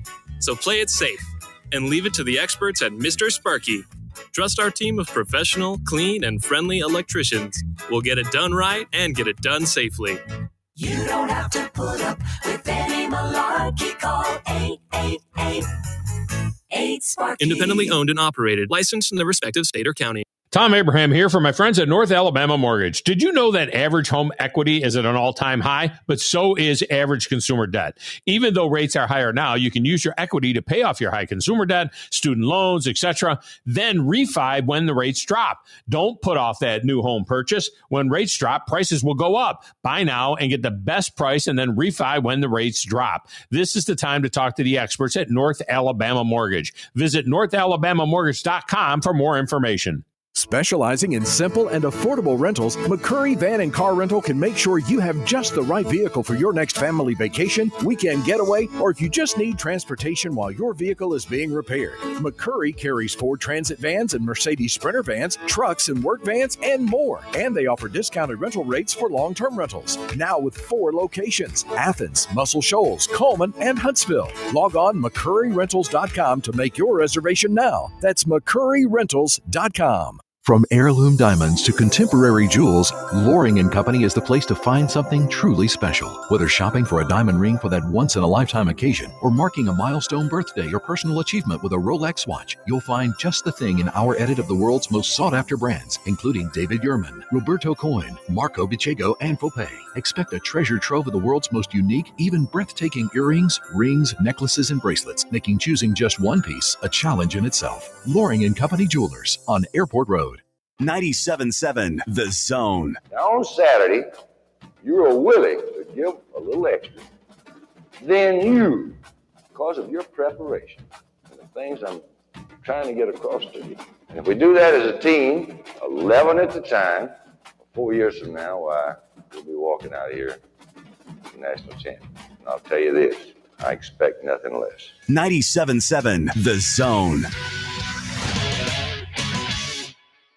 Listen to the Woody Anderson Ford Scoreboard Show, powered by Lake Gunnersville Ace Hardware. Each Friday night with Scott Tyson on 97.7 ESPN The Zone.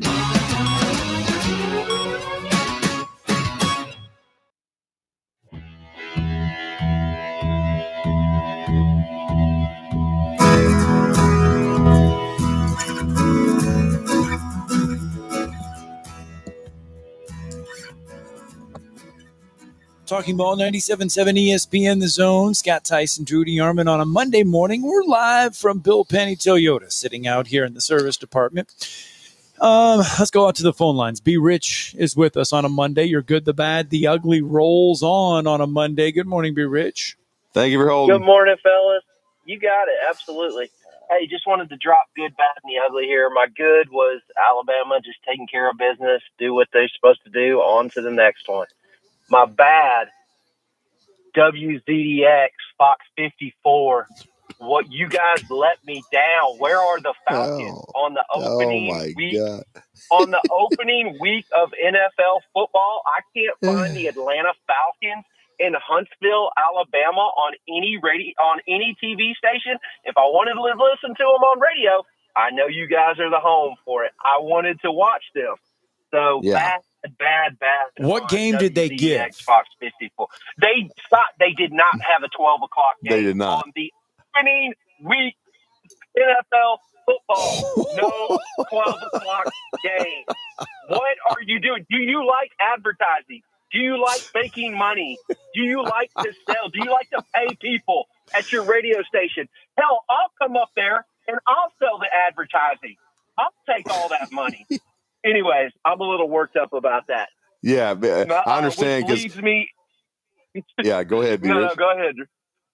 No, I was going to say, I'm the same way. I tried. I was like, okay, NFL's on. I said, I'm sure that they're carrying the Falcon game. So I turned it over to Vox. I'm like, there's some infomercial on or something.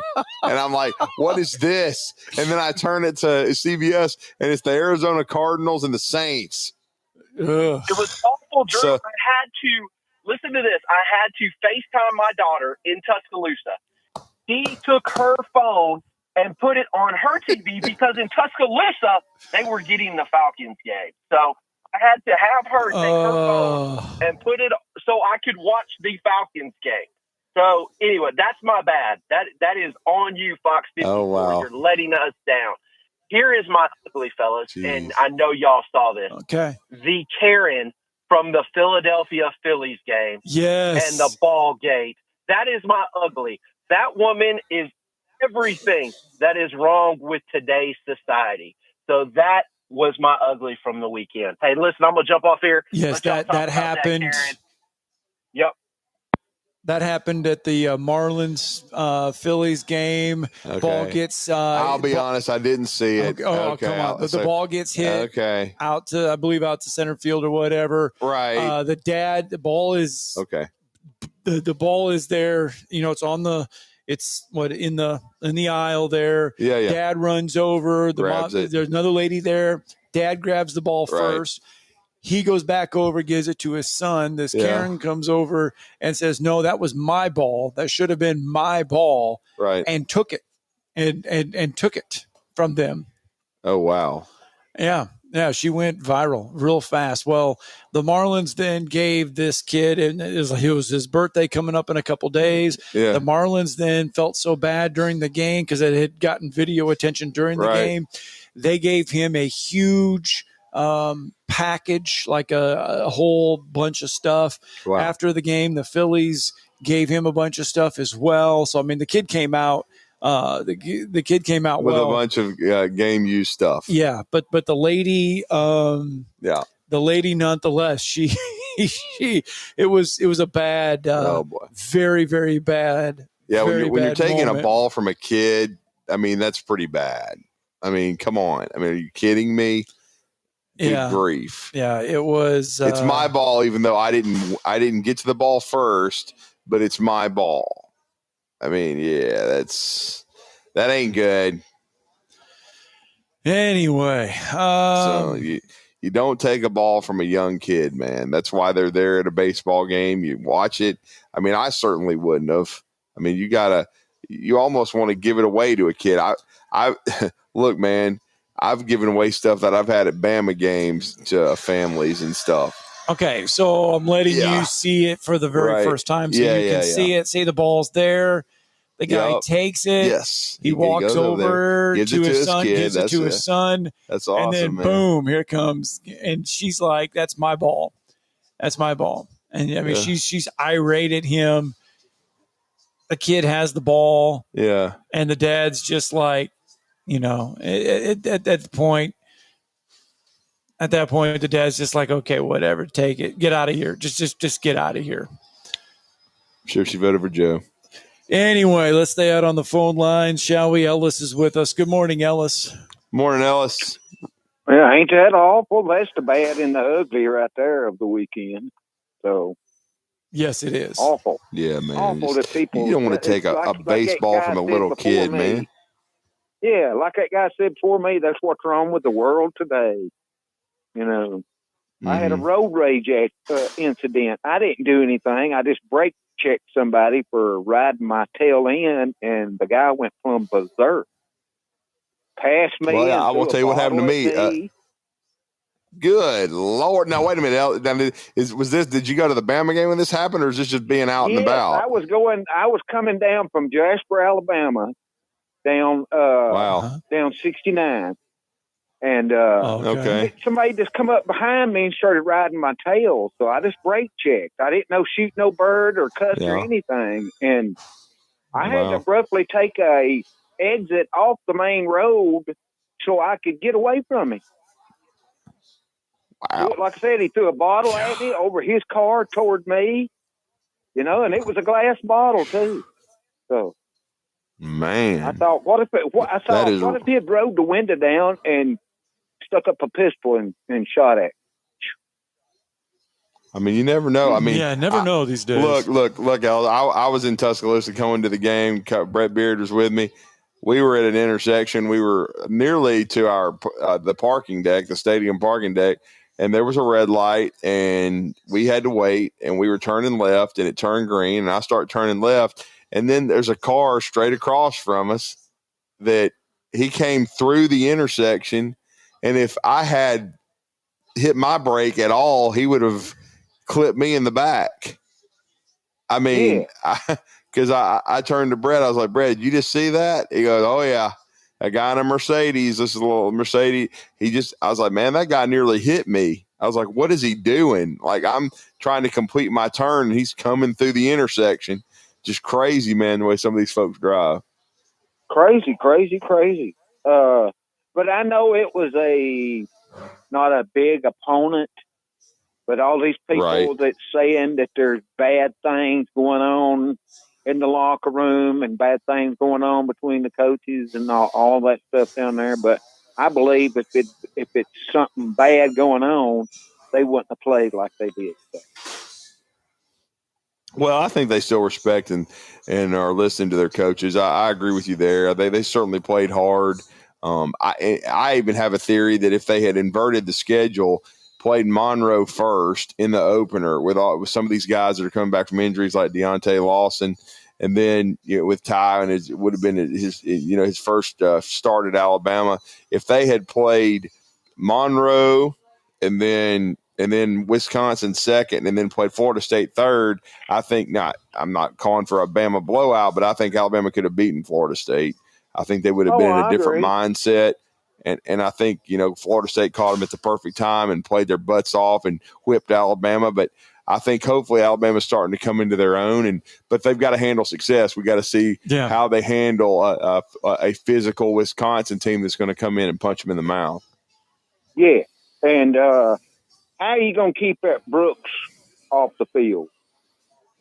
You can't. I mean, and then that's a good point. Alex Thompson, said in our first hour that he wasn't even on the depth chart the first game, and so I think you found your slot receiver. I think Cole Adams should be, behind him, and I think when Ryan Williams comes back this week, he should be outside. So, and I did like some of the creativity. It was against Louisiana Monroe, but I did like the play calling in this game from Ryan Grubb. I thought it was too vanilla against Florida State. Yeah. And two more things. I like the punt returner, number 7. Yep, Cole Adams, yes, sir. Yes, and then I like how that we kick the ball off, where it bounces all over the place. Yeah, I think I like that better than kicking it into the end zone. Mm-hmm. What's your opinion on that? And I did go to the ball game, and I'll be to every one of the home games this year. Yeah, well, that's good, Ellis. Glad to know you're going to be there, and it'll be a brunch kickoff Saturday. We look forward to being there for 97.7 The Zone against Wisconsin and Alabama. It'll be interesting to see. I think Alex Scarborough made another interesting point too, and Scott, that Jaden Roberts is not just injury. I think they want him to earn the starting job back. In other words, the attention to detail, not missing assignments, finishing blocks. So it'll be interesting to see if it continues to be Geno or if Roberts can get his job back. And then Ryan Williams, he misses the game with a concussion, should have him back. And then they've got a dynamic attack against a Wisconsin defense that's solid, has only given up 10 points, but it's a huge jump in competition going from Miami of Ohio, Middle Tennessee to Alabama. Yes, sir. Right. But that was my opinion, but good show this morning, fellas. Well, thank you, Ellis, and I'm glad that you came out unscathed with the crazy lunatic. Yeah, crazy. Yeah, so yeah, crazy, but, man. Y'all have a good week, Drew.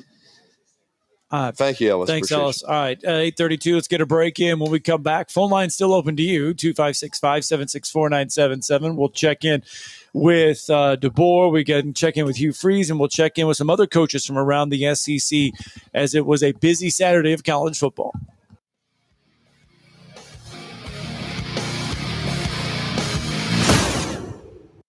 You're listening to Talkin' Ball on 97.7 ESPN The Zone.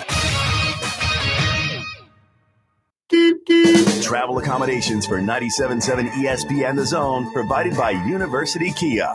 Your Fox 54 weather. I'm Fox 54 meteorologist Emily Owen. A cool and quiet night expected for this Monday night all across the Tennessee Valley. We'll see temperatures once again fall into the upper 50s to lower 60s in most areas. And heading into Tuesday, temperatures warm back into the mid and upper 80s for the afternoon. Expect to see mostly sunshine. Your Fox 54 weather only on 97.7 ESPN The Zone. We are a championship school, and school is in session. Makes the catch, makes them bang into each other, stays on his feet, breaks the tackle, scores! Join us Saturday as the Crimson Tide hit the turf to face the Wisconsin Badgers. Our coverage begins at 8 a.m. on your home for Alabama football. Your home of the Alabama Crimson Tide is 97.7 ESPN The Zone. You've got to experience Toyotathon at Bill Penny Toyota. They've got the selection with over 700 new Toyotas to choose from. And they've got the extras with Bill Penny perks and a 10-year unlimited warranty. So get on over to Bill Penny Toyota today and experience Toyotathon. Bill Penny Toyota in Huntsville and online at BillPennyToyota.com. Bill Penny's Toyota 10-year unlimited warranty is valid through the 10th year of ownership. Valid on new vehicles only. See dealer for details. Isn't the story of the prodigal son an amazing story? Basically, a rowdy boy who literally wished his father dead ran away and consumed his wealth with hard and fast living. Yet the father looked for his return every day, and when the boy got tired of eating pig slop, he decided to return. What did the father do? As soon as he saw that boy, he ran to him, threw his arms around him, and killed the fatted calf for a great celebration. Hey, I'm John Dees, pastor of the Cross Point Church. If you're looking for a church home, come see us, smack dab across the street from the YMCA in Madison. No representation is made that the quality of legal services to be performed is greater than the quality of legal services performed by other lawyers. A wise man once said, if you take care of old folks and children, everything in the middle will take care of itself. Hi, I'm Danny Aldridge, lawyer in Alabama and Tennessee. In the next 20 years, the number of those folks over 65 years of age will more than double. In our golden years, the most important goal is to be treated with dignity and have control over doing what makes you grateful with those you love. At the Aldridge Law Firm and the Legal Town Center, we're dedicated to help you with these goals, and we'll be there when life throws you those inevitable curveballs. Let us assist you with your legal needs, whatever they may be or become. You may reach us by phone at 256-534-3188 or online with Dan at danaldridgelaw.com. Just remember, we're here to help. Whether it's personal injury, wrongful death, fraud and cheat, or estate planning made complete, we're here to help. At Wheelchairs for Warriors, serving America's heroes is our mission. With your support, we serve veterans and first responders injured in the line of duty across the United States of America, providing them custom fit, complex rehab mobility solutions to ensure they rejoin their lives at the highest level of independent mobility and function possible. Join the mission at wheelchairsforwarriors.org. Your home from Madison Academy football is on the Mustang Zone. Looks right, tosses it, wide open, touchdown Mustangs. There on the reception, Zion Williams on the wheel route, and that's 6 on the board there for Madison Academy. Only on 97.7 ESPN.com and the 97.7 ESPN The Zone app.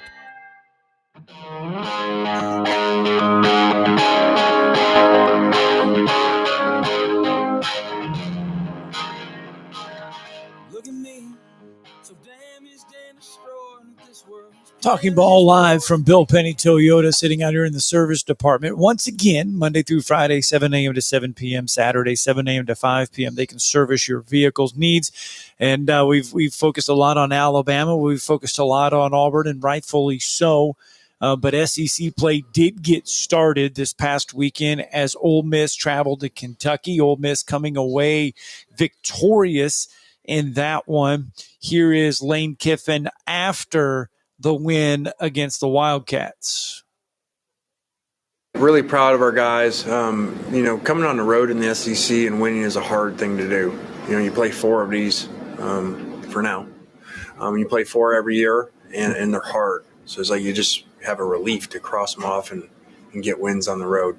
Really that game a lot towards the end really was like last year, just all 3 phases went the other way. Last year we had the ball up 4 and could have ended the game, went down and scored, and instead we gave them the ball back and we didn't stop them, and they went down the field and scored, and then we missed a field goal, and this was exactly opposite. We stop them on a 4th down, then we go the length of the field, score to make it 2 scores, and make the field goal. So really all 3 phases did a good job at the end of the game. There you go. Ole Miss gets revenge over Kentucky from last year's loss. Still a close game there in Lexington between the Rebels and the Wildcats. Yeah, no doubt. I mean, and it was actually 10-0 Kentucky early, and because Austin Simmons got off to a little bit of a rough start through a couple of our early interceptions, but give Wild Turkey Pete Golding credit, and then and give Ole Miss credit as a whole. I mean, they were on the road, and they stayed calm and just settled down, and then were able to come back and win a tough game. Kentucky was struggling moving the ball early. Calzada wasn't throwing it very well, and they were struggling offensively. But they, and Kentucky was confusing Simmons early, but I thought Ole Miss adjusted. They came back strong and ended up, I believe the final was 30-23. So they systematically put the game away. You heard Lane Kiffin there. They could have put the game away last year in Oxford, but let it get away from them. And that was really a game that kept them out of the playoff, honestly. Right. And so, but this time they come back and win it on the road. But it's so funny with Stoops. They've had a lot of trouble winning at home in the SEC. Kentucky has. We heard from John Hill about that last week, Scott, and now it's continuing. Kentucky just having trouble winning games at home. And if they lose another one, they'll just be worried about NIL basketball. Oh, we have not heard from Kalen DeBoer yet. Here is Kalen DeBoer after the Tides win against ULM. And just the movement, I think it represented, what they did this week. And it's one game, and, we got to continue to sustain the intensity and the focus. I thought the guys did a good job playing from snap to whistle and doing it over and over again for 60 minutes. So, that was the challenge to the guys, and, that's what we got to build on. So, I like that they really didn't feel like they looked at the scoreboard ever and just focused on being their best and bringing it. And, also really like that, they're happy for each other. They celebrated each other's successes, and I think that's what this team has. So, just that chemistry coming out, and them appreciating the work that each guy puts in. That's Kalen DeBoer after the Tides win against ULM. And here's Hugh Freeze after Auburn's win against Ball State. Glad our kids played hard for them tonight. It wasn't I'm sure we can find some things to complain about, probably offensively and special teams wise. I thought defensively we were physical. We flew around. I think held them to negative rushing yards, which is first time since 2001 that an Auburn team's done that. 14 tackles for losses, 6 sacks. Thought our defense really played hungry and physical and kind of set the tone for the night. And just good to give our fans that kind of a game here at home. We've got 7 opportunities here, and they have to matter. And we have to defend this place, and there's no excuse for us not to play with great passion, particularly here. And proud to get the first win here and be 1-0 in Jordan-Hare. All right, there you go. Hugh Freeze, Kalen DeBoer, Lane Kiffin after wins on Saturday. And then some breaking news from Joe Tipton. Joe Tipton, actually out of Huntsville, who is a basketball insider for On3Sports.com, the University of Alabama, getting their first basketball commitment for the 2026 class. He visited officially this weekend along with 2 others. So Alabama didn't have just football players on campus. They had a lot of their commitments on campus as far as, and some younger guys that are in the 27 and 28 classes on campus. But according to Joe Tipton, he does like to foreshadow things. He foreshadowed a Nate Oates clapping, which you meant would then probably, and I wondered if it would happen before the end of our show earlier, just this hour, that something was coming down the pike. And it's a small forward, top 30 overall recruit, really a big commitment for Alabama. Chris Washington Jr. He is committed to the University of Alabama.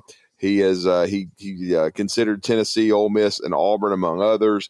He's a what they would consider a 6'8" perimeter player, a bigger guard. As he said, I think I'm Brandon Miller 2.0, but he is committed to the University of Alabama, and so that is a big commitment for Alabama as they look to sign. I would say 3 or 4 kids in this early signing period, and of course with Caleb Holt, they're right in the middle of that. He may not decide until late, and they're going to be heavily involved with Caleb, who's already officially visited Arkansas and Ole Miss, and he's still going to visit Kentucky. He's going to visit Alabama and Auburn. But again, a big commitment from Alabama from Chris Washington Jr. As Nate Oates and the Crimson Tide continue to recruit at a very high level. All right, so let's continue checking in with these coaches. Here is Billy Napier after Florida's loss to South Florida. Coach, all the noise at the beginning of last season is probably going to start again. Does that concern you at all? Yeah, it is. We created it. We deserve it. So, if you play football like that, you're going to be criticized. It comes with the territory, right? So, only thing you can do is go get it fixed. And that's what we'll start working on tomorrow. That was Billy Napier after Florida's setback to South Florida over the weekend. And then on the Hill, Alabama A&M under head coach Sam Shade. Sam Shade picks up his first career Alabama A&M win as they take care of Alcorn State. They have Tennessee State coming up this next week, but here's Coach Shade. It was special. It really was, especially with it being the Lewis Cruz Classic and Coach Cruz, man, winning his coach here. Just an innovator, man that was before his time. For me to be the head coach here, man, I'm truly honored and blessed. We're going to enjoy the next 24 hours. We give them 24 hours, and then we're back to work. We got to get on the road next week. We're going up to Tennessee State. That's going to be a tough one for us. But our guys, we expect every game to be tough. There you go. A little sound off there for some coaches around the weekend. Yeah, and congrats to Coach Shade getting that win at home. We know how much emphasis they put on the Lewis Cruz Classic, and it was good to see Alabama A&M get a win, and congratulations to them. And congrats to Charles Kelly, got his first win as the Jack State head coach. Over a program that's near the top of Conference USA, usually in Liberty, and they beat Liberty 34-24. So little lightning delay, had a little delay. Well, there was weather all over the South, especially on Saturday morning, and Georgia had a delay too, but against Austin Peay. But yeah, man, some really good wins for the programs around the state, and they didn't get a win. But I got to give hats off to Troy. They were up 16-0. Yeah, they were up 16-0. And then, of course, by the time we got to the press box, it was 16-3. But Clemson turned it up and ended up winning that game 27-16, I believe. But still a great effort by the Troy Trojans. And a happy belated birthday to my guy Barry McKnight. And of course, his mother also had a birthday recently as well. But Barry's a great guy. And Troy, obviously, that would have been a huge upset. I mean, it would have been gargantuan if they could have pulled that off, but certainly a great effort. And I think Clemson was a little flat after the huge game against LSU where they lose a gut wrencher. And then LSU kind of went through the motions against Louisiana Tech as well. North Alabama, not good fortunes for them on the road at Southeast Missouri State. UNA would actually go up 7-0 lead after the first quarter. But after that, Southeast Missouri, too much. UNA would score 14 in the fourth. Not enough. They fall on the road 30-21. So Brent Dearman and company 2025 off to a rough start. They are 0-2 to start the year. Is North Alabama. They have Northeast State coming up this weekend, the home opener at Brawley Stadium, the last home opener for UNA at Brawley Stadium as they'll move into Bank Independent Stadium next year. But that is a 6 o'clock kick over there in Florence. All right, let's get a break in. Final one. Tomorrow's headlines wraps us all up next.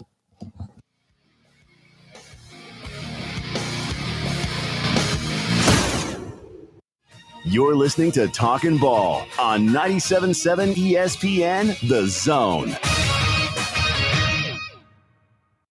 Have you seen the beautiful new Nexus apartment community right next to UAH? Nexus is designed exclusively for students. You'll love having private bedrooms and bathrooms, a fully furnished kitchen, and incredible amenities like 2 courtyards, a refreshing pool with grilling stations, and TV, gaming, and study lounges, all within an easy walk to campus and your classes. If you want the full collegiate experience, come take a personal tour at Nexus today. Log on nexusonhomes.com to see more, including limited time rate specials. If hunting and outdoor recreation are your passions, it all starts with the right property. That's where I come in. I am Bo Butler with Southland Realty and Auction, a hunting and recreational land specialist and a Jackson County native who sees land through a hunter's eyes. Just as you trust your guide on a big game hunt, you can trust me to find the perfect property for you. Thinking of selling? Let me help you make your land attract buyers. Remember, Bo knows land. Call me at 256-609-0512. There's a lot of talk these days about who's the biggest. I'm attorney Gary Lackey. Bigger doesn't equal better. I'm attorney Jennifer Lackey. We know we're not the biggest. We don't want to be. I'm attorney Justin Lackey. We're big enough to handle your case and get you the help you need. But small enough to welcome you. Where you're never just a number. You're part of our family. The Lackey Law Firm. 1-800-4-RIGHTS. No representation is made that the quality of the legal services to be performed is greater than the quality of legal services performed by other lawyers. Does it really matter which dealership you plan to buy from? Short answer is yes. Hi folks, Bobby White back again for Woody Anderson Ford. Taking a little time to find out about the dealership before you buy can have a big payoff. Customer reviews let you know what others think, and that's good. But industry reviews can tell you even more. Woody Anderson Ford is proud to have been selected as Ford's Triple Crown winner, an award that only 1% of the top Ford dealers in the country are able to earn. This is a big deal, and here's why. Ford's Triple Crown is based on superior customer service, sales excellence, and over-the-top service delivery. And again, only 1% of the top Ford dealers in all of America achieve this goal. Woody Anderson Ford is top of the top. So when it's time to pull the trigger on your next car, truck, or SUV, We'd be honored if you'd give us a chance to show you how we earned our Triple Crown status. Woody Anderson Ford. I'm Bobby White, and we hope to see you soon. Tom Abraham here from my friend Mike Owen at Owen Home Appliance Center. You know it's hot outside, so cool down with an upright or chest freezer in stock at Owen Home Appliance Center. And don't let those beverages get hot. Get an under-counter ice machine with a built-in pump for just $12.99. Or how about a fridge out by the pool or in the garage for extra cold drinks? You can get a scratch and dent 18-cubic-foot refrigerator for just $3.49 while supplies last. Go to OwenAppliance.com to learn more. That's OwenAppliance.com. This segment of Talkin' Ball is brought to you by University Kia, the #1 volume Kia dealer in the state of Alabama. Located online at universitykia.com.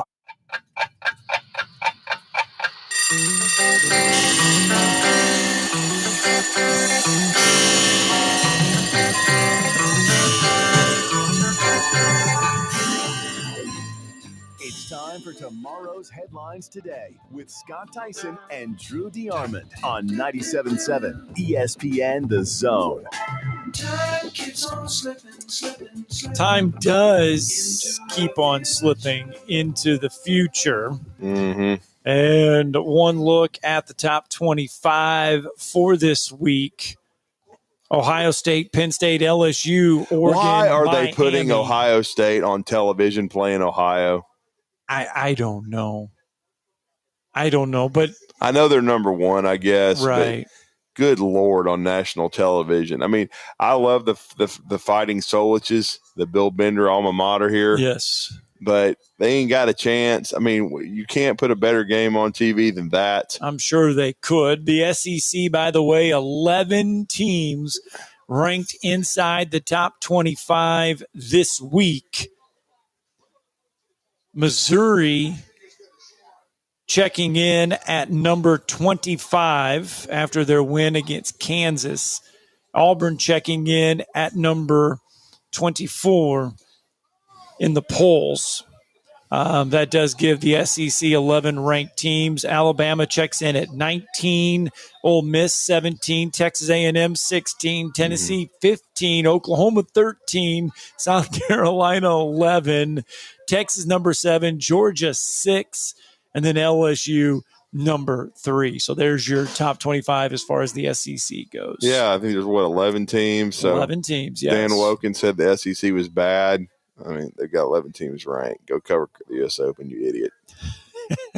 I mean, moron got a job with the yahoo.com, I guess, which is just another reason not to read it. But I'll say this, Mississippi State, if you extended the poll, okay, 26, 27, 28, 29, 30, 31, 32, 33. They got 2 more winnable games. They got 52 votes this week in the They got AP a chance to be 4-0 with Tennessee coming to town. And how delicious would it be if clanger beat the Vomits? Oh. I could not. That would make my year if Jeff Lebby beat Tennessee. Going to be tough. No, it's going to be tough. But the thing is, Vols got a more than solid shot, I think, this weekend against Georgia. Right. But we'll see how good both Georgia and Tennessee are. But now that was a huge win for Mississippi State because it did kind of put a little bit of credence to the fact of what Jeff Lebby's trying to accomplish. Mm-hmm. Now the thing is remember they did not win a conference game last year, so they took a baby step. Or a big step, I guess you could say, in getting past Arizona State. But now comes the tough part. You still got to find a way to pick up a win in conference play. Yeah. So. You do, but baby steps. No, you got to take them. Yes, you have to crawl before you can And walk. Mississippi State was the Florida State of the SEC last year. It was a disaster. And so they're trying to put the pieces back together. And they certainly took a huge step forward by beating the best team in the what? Yes, because SMU is not that. Well, the SMU's in the Bush Leagues. Remember that they're in the ACC. Yeah. Oh, that's right. I forget. Hell. And I know before somebody says something. Baylor in the what did beat the Bush. Yeah, beat the Bush Leagues. Now, I understand Florida State beat Alabama, and that was horrendous for Alabama losing to somebody from the Bush Leagues. but Florida State did score 77 this weekend, so they at least handled success. Well, I was really wanting Troy to win that one on Saturday. No, yeah, if they'd have beat Clemson, then you'd have really. You want to talk about an atmosphere though that was just went from one extreme to the other. Yeah, that game against LSU for Clemson was off the chains. I mean, it was everything. And then they host Troy the following week, and I mean, LSU's a little flat this weekend too, but they won't be coming on Saturday because they host the Florida Gators. And that's going to be a huge matchup, man. And the Gators having to get their head out of their butt. All right, we're done on a Monday. We'll be back on a Tuesday in studio. Hey, folks, this is Arthur Seaton, managing partner at University Kia, proudly saying, Roll Tide and War Eagle. Stop into